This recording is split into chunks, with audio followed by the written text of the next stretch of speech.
Odessa and Phoenix, Arizona. I'm Alan Taylor. A couple of my favorite guys in the whole world. Barry Meguiar, who really helped me get into my business almost 20 years ago. Car Crazy Television, Meguiar's Car Care Products, and Parnelli Jones, world famous, amazing guy. I mean, these two guys together, you know, I mean, just two of the nicest guys in the automotive, but in the world, really. Car guys. Car guys, totally. So you're here at Odessa. We're all here just checking out this whole place. What do you think of this? It's unbelievable. I mean, I can not imagine them running all them cars through there and keeping track of everything. 2,600 today. Unbelievable. I mean, 10 lanes. You know, Barrett Jackson is simple. You know, you got one car. It seems simple now. You know, but here, I mean, they're running all them cars at once over there. There's a phrase in the past, poetry in motion. This place is poetry in motion. Boy, I'll tell you. It looks like it's confused, but if you get up close to it, it's all working. It's just, Yeah. it's a well-oiled Yeah, it is, really. It's something to watch. So I bought a car today for charity, and of course I had Parnelli Jones sign it. The other guy that's going to sign it before he leaves is Car Crazy Barry Meguiar. Oh, wow. Yeah, I want your name on there. Heck None yeah. of the value down. No, it won't at all. But it was 7,000 original miles, 84 Mustang GT. I think he stole it. I did steal. That's what I was thinking. I thought these guys needed to put their collector car glasses on. You know, I had mine with me. Yeah, you got it. You got it. So I mean, It's so nice of you to do that. And well, it brings Yeah, back well. so many memories being at the auction, because there's a lot of people know I was a car dealer for years. And oh man, it just the energy in the air, and it was fun. And then when they said, you know, this is a charity, and my dad has diabetes, of course he has type 2, and they're talking about type 1. But the reality is that we got to get together and do good things for these people in need. Yes. And you know what? I just, it was like I was standing there, I was in the moment, I did it, and I'm glad I did. Well, the automotive industry does so much for charities, in particular from the car guy side of it. Every car show has, it seems like has a charity side to it. We started doing a calculation one time about how much money is raised on an annual basis for various charities by car guys, you know, by car shows. And we got into the hundreds of millions of dollars. I mean, you couldn't get, it felt like we hadn't even begun yet because there was so much more business. Right. Suffice to say, a lot of money. Car guys are very generous. Yeah. Like moi. Well, you know, it was, step it up today. I was called to that Mustang.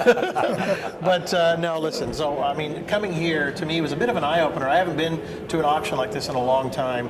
And you know, if you think about it, the best investment in the car business is that detail.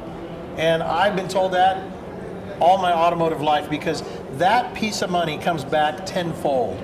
Because if you just run a car through an auction just to get rid of it, you spend that $100, $150 having a detail, it's going to bring that back and you'll make money on it. The perception is it's been well maintained if it looks good. Let's go back to your roots, because this is your roots. I mean, you went to auctions on a regular basis, bought a lot of cars. We got to interview you for just a second. Go ahead. And talk about that, because this is home for you. Well, I was telling Tom Caruso, the CEO of Odessa, I said, you know, when I used to go, it was just, it didn't seem like it had the same clean, healthy, good energy, good vibe. It was kind of a dark time, maybe. I don't know, it was 20 years ago plus. Yeah. Well, they're a lot different. And it's so much different, you know, the internet and the customer is a different customer. I mean, the consumer customer, for them, the customer is the dealer, but so they have to up their game, because as the tide rises, all boats rise with it. Has done it to a T. I mean, you look at the shiny floors. You've done any dirt anywhere, everything's upscale. Back in the day, when you were buying 50 and 60 cars at an auction, you go somewhere else the next day and buy one. I mean, you saw a whole other world. Well, you know what's funny too is when I started out, I was 16 years old, I wanted to buy a car, and my dad says, well, you go out and work and earn the money. And I said, what am I going to do? He says, go wash cars.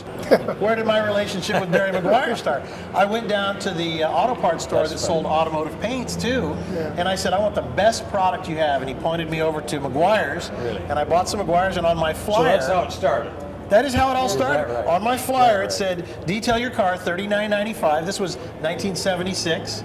And I said, use only the best products, Meguiar's Car Care.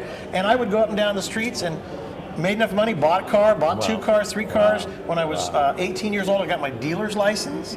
And then I started going to auctions, and they gave me lines of credit, and watch out! And I had a lot of fun, let me just tell you. Meanwhile, this guy's out in the track keeping the sunny side up. Oh, he was what we were doing to be able to, when we weren't on the, you know, on the car lot, we were watching him race. Unbelievable. The great Yeah, some of the greatest moments of our lives.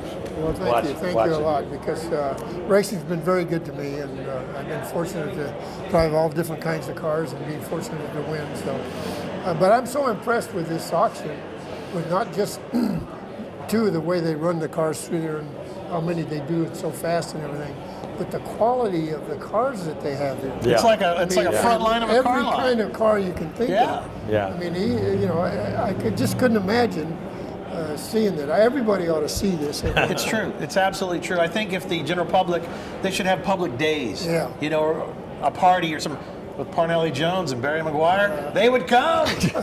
Build it and they will come. But you know what? I will say, you know, you have been one of the guys, inspiring guys, Barry also for me, and I'm sure a lot of the people. You know how far back we go? He didn't even know this. How far? Back when I was, I'm a little younger than you. Not much, but a little younger than you. Jalopy Derby Sunday afternoon. That's right. Oh, man. I mean, I've been a Parnelli fan, literally since I was like 12 years old. Oh, yeah. Actually, that was my father.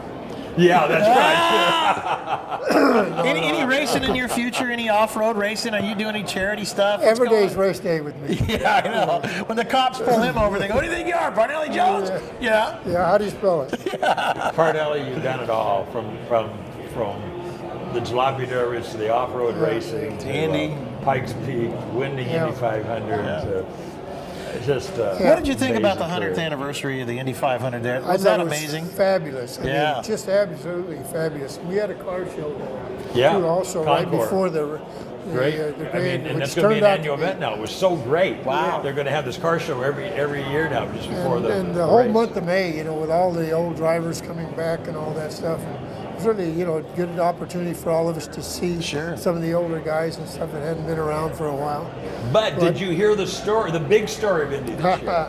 The race is ready, the pace car is ready, and this guy, Parnelli Jones, is in the Mormon Wasp. Tell this is an amazing story that the TV audience they watched, but they really didn't They understand didn't know the what drama. happened, you know, because they asked me to take off early, you know, and so when I got to the turn 3, the corner workers would tell me either go faster or slower, you know, and because there's no radio communication on that night. Let me tell these guys, the Mormon Wasp is the first winner of the first Indianapolis 500. So 1911. Go ahead. So anyway, the corner work gave me this year in 3, and so I picked up the speed, and I got about in the middle of the short straightaway, and the thing made a heck of a racket. It went bam, you know, and I started to pull off, and I hit the throttle. It was okay, so I went on through turn 4, and I come down the front straightaway, and right about the time I got to the start-finish line, the thing blew up. No!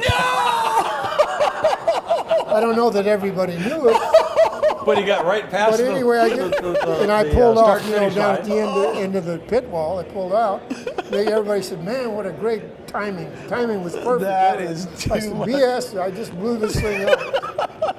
It's terrible. The great Parnelli Jones and my good friend, of course, Barry Meguiar from Car Crazy. You're awesome, man. Appreciate it, Yeah. Parnelli. Thank you so you. much. You guys have made my life just very full, and I thank you for that. And Thank you. being here at Odessa and having you guys here with us, it's made it all that much better. Hope you guys enjoyed it. Barry, thank you. Yeah. Parnelli, thank you. Thank you. I'm Alan Taylor. You're awesome, Alan. We'll be back with more from Odessa. Stay with us.